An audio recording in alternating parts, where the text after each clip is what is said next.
Le loup est revenu naturellement en France il y a 30 ans. Depuis l'Italie, il a colonisé les Alpes et étend sa présence sur le territoire. Jusqu'en Normandie, où il avait disparu depuis un siècle. Il attaque les moutons. En 10 mois, 80 brebis sont mortes.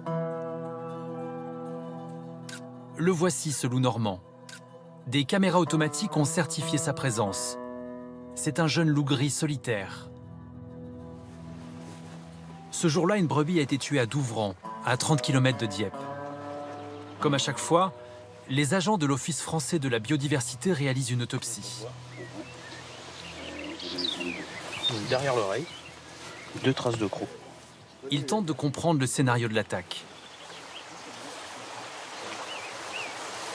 Qu'est-ce que vous cherchez là, Nicolas?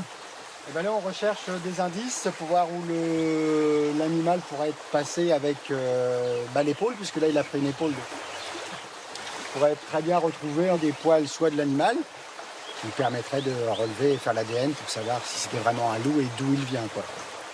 Il y a une empreinte là qui descend. Alors là, on peut voir les coussinets de l'empreinte. Et on peut même remarquer, là on les voit bien, les griffes qui sont marquées dans la base. La largeur, on est à 7,5 à peu près.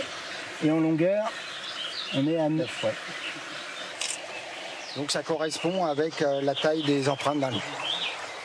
Il a traversé la rivière en fait. Ah oui, bah, c'est pas un problème du tout. C'est vrai qu'il n'y a pas trop d'obstacles qui l'arrêtent. Et là, je suis persuadé qu'il doit même avoir pied. C'est pas si profond que ça. Pour l'éleveur, cette attaque est une première. Ces brebis n'ont pas de protection spécifique. Je pensais pas un jour me retrouver avec des brebis attaquées par un loup. J'aurais été en montagne, oui. Mais bon. Ça, pour chaque brebis tuée, l'État verse une indemnité de 150 à 200 €. Une contrepartie pour calmer la colère des éleveurs. Car la France a signé une convention européenne qui protège le loup, menacé d'extinction sur tout le continent. Dans les Hautes-Alpes, le cinéaste Jean-Michel Bertrand traque le grand prédateur depuis 7 ans. Méfiant et discret, le loup ne se laisse pas approcher facilement. Je parle doucement parce qu'on est un peu au cœur du secteur où les loups se trouvent en ce moment. C'est-à-dire que je les ai très souvent sur les caméras automatiques. Il a placé 15 caméras sur la zone, qui lui donnent des informations précieuses. Ah là, j'ai un loup de nuit. On a le loup qui monte. Tranquille, peinard. Il est passé à 4h du mat' hier. Ça veut dire qu'ils sont là quand même assez en permanence, parce qu'en général, ils parcourent le territoire. Et on les voit souvent passer une fois tous les 8 jours, tous les 10 jours. Et là, en quelques jours, chaque fois, j'en ai au moins un. Donc ils sont vraiment toujours là, c'est grave.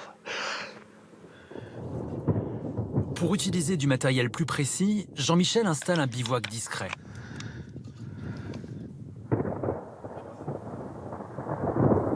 Je sais que je vais rester peinard là pendant 3 jours, à contempler, à voir un peu ce qui va m'arriver, ce que je vais découvrir.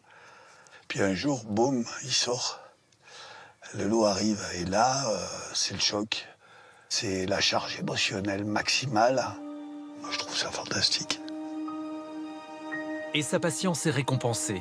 C'est d'ici qu'il a pu filmer ces images rares. Il y a officiellement 580 loups en France, 50 de plus qu'en 2019.